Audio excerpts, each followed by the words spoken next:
है। वक्त की मांग पर बहुतों को झुकते देखा है, सूरज को भी पश्चिम में डूबते देखा है।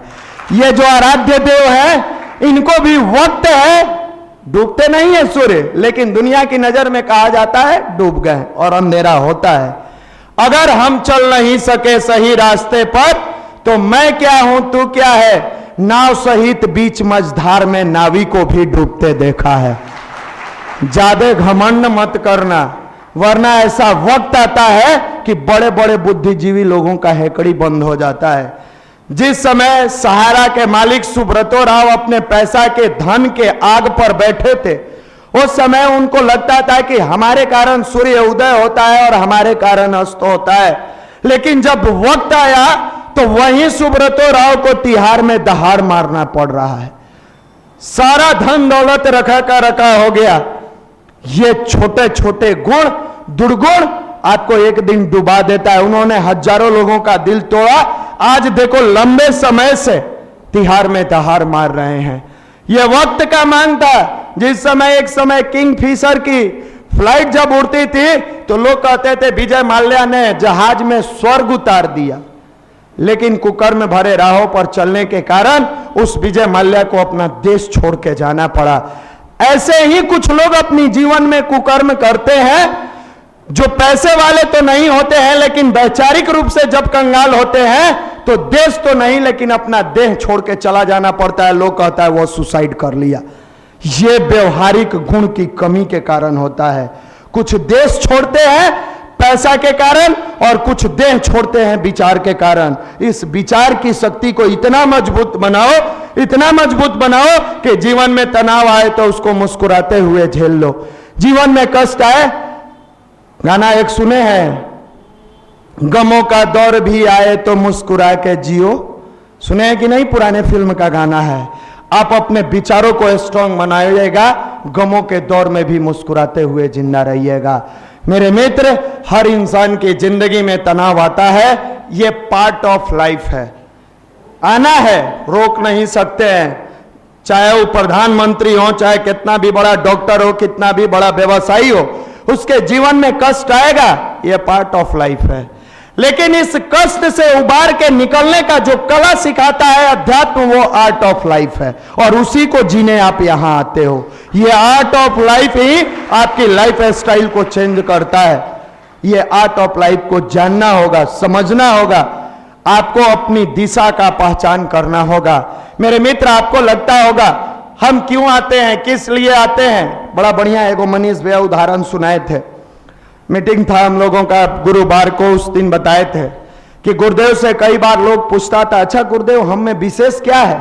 आप बार बार कहते हैं कि गुरु से जुड़ने वाला, गायत्री परिवार से जुड़ने वाले के अंदर कुछ ना कुछ विशेष होता है। हमारे अंदर क्या विशेष है हमको पता ही नहीं चलता है। गुरुदेव मुस्कुराते हैं, कहते हैं बेटे, जब हवाई जहाज बहुत तेजी से आकाश में उड़ती है तो उस हवाई जहाज में जो मक्खी बैठी होती है उसको इस बात का एहसास नहीं होता है कि हवाई जहाज की स्पीड कितनी है।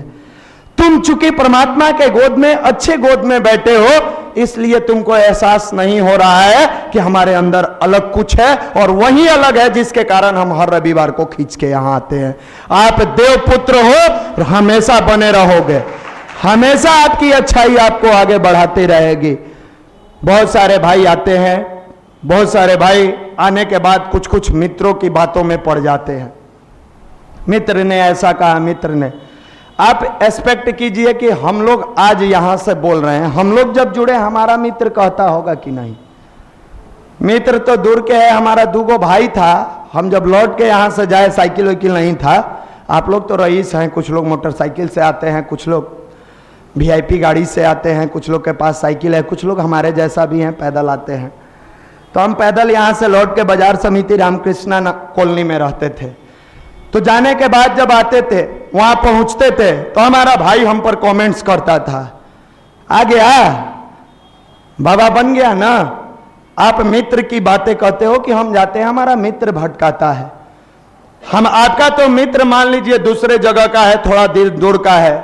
हमारा स्वयं चचेरा भाई कहता था, हाँ पढ़ाई लिखाई से क्या मतलब है, जाओ गायत्री मंदिर में रह जाता तो बढ़िया था। अच्छा, अपने नहीं आता था, हम जब नहीं आए तो बाबूजी के फोन करके यो कहता था, रउआ कहले रहनी ना गई हन गायत्री मंदिर। घर पर कहता था नहीं जाता है, अपने जब आते थे तो कहता था कि ये सब बच्चा ही है तुम्हारे पास। ये उन भाइयों को सुनाते हैं जिनका मनोबल बार बार टूट जाता है, गायत्री मंदिर गायत्री मंदिर गायत्री मंदिर। मैंने कभी नहीं छोड़ा, लगातार आया और हमेशा यहाँ के विचारों को अपनाया।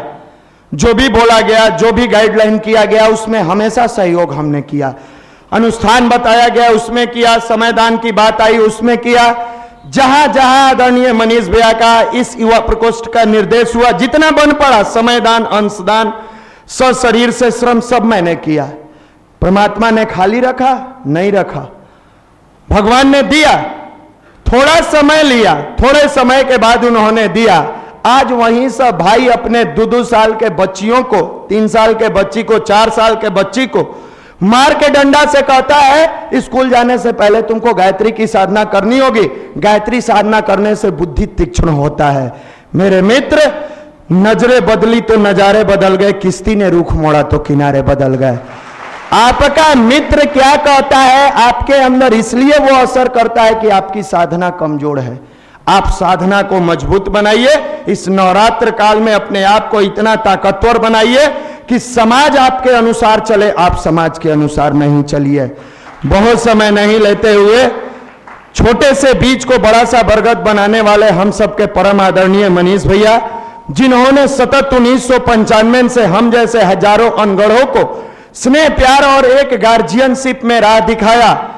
अनुष्ठान क्या होता है इस बारे में नहीं जानते थे हम लोग, साधना क्या होती है नहीं जानते थे, स्वाध्याय क्या होता है। आपने जैसे छोटे से बच्चे को टीचर लोग क से कबूतर सिखाते हैं, आपने ज्ञान की पाठ, अध्यात्म का राह और प्यार और स्नेह से समाज में जीने की कला सिखाई। एक बार हम जोरदार ताली से आपका स्वागत करते हैं।